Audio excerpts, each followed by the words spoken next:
lot of organisations talk about being bold. MSF are bold. You say bold, some other organisations call us cowboys.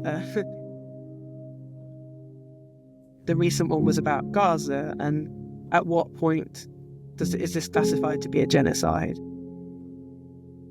Those debates and discussions, they went on and on and on and on for many, many months. And eventually somebody has to make a choice, and you have to own that choice.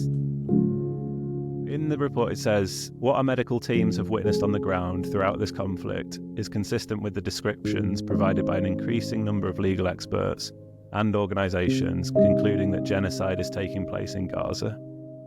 We have quite a lot of MSF UK contracted staff who are working or have been working in Gaza.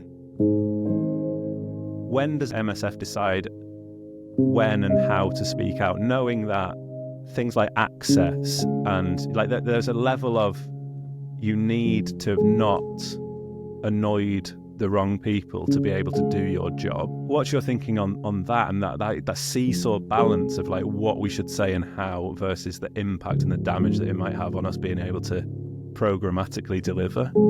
The Gaza report, we're one of the few organisations who are direct witnesses to what's happening on the ground.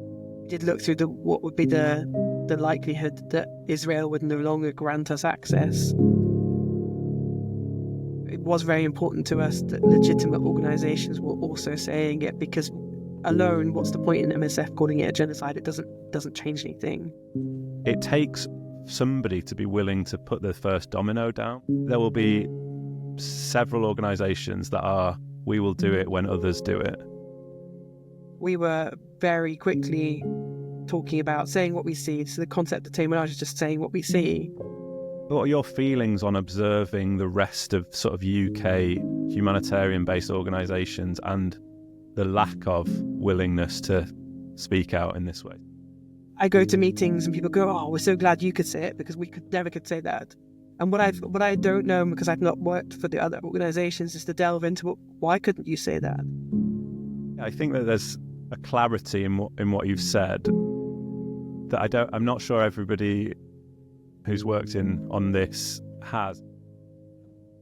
There's no kind of corporate guideline of how to do this and how not to do this, but we shouldn't hide what we're doing and what we're seeing because we're afraid that people don't want to give us money.